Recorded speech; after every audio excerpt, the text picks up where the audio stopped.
ভোটের শুরুতেই রক্তাক্ত ভাটপাড়া, শুটআউটে মৃত্যু তৃণমূল নেতার। খবরে আসছে বিস্তারিত। নৈহাটিতে উপনির্বাচন চলাকালীন ভাটপাড়ায় চলল গুলি। গুলিবিদ্ধ হয়ে মৃত্যু হল তৃণমূলের প্রাক্তন ওয়ার্ড সভাপতির।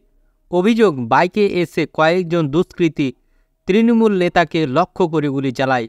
সে সময় বোমাবাজি হয় বলে অভিযোগ। ঘটনাকে ঘিরে উত্তেজনা জগদ্দলের পালঘাট রোডে। পুলিশ জানিয়েছে গুলিবিদ্ধের নাম অশোক সাউ। স্থানীয় সূত্রে জানা গেছে অশোক সাউ 2019 সালে 12 নম্বর ওয়ার্ডের তৃণমূলের সভাপতি ছিলেন। এখন তিনি সক্রিয় তৃণমূল কর্মী। জানা গেছে ভাটপাড়া থানা এলাকায় সকালে আচমকাই একের পর এক বোমাবাজির শব্দ শুনতে পান এলাকার লোকজন। থানা চত্বরে একটি চায়ের দোকানে বসে আড্ডা দিচ্ছিলেন তৃণমূল নেতা অশোক সাউ। অভিযোগ, হঠাৎই ওই চায়ের দোকানে ঢুকে পড়ে জনা কয়েক দুষ্কৃতী।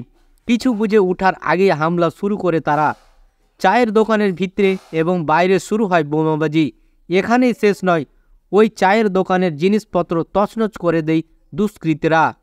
আহত অবস্থায় অশোককে উদ্ধার করে ভাটপাড়া স্টেট জেনারেল হাসপাতালে নিয়ে যাওয়া হয়। সেখানে তার অবস্থার অবনতি হওয়ায় কলকাতায় স্থানান্তরিত করা হয়।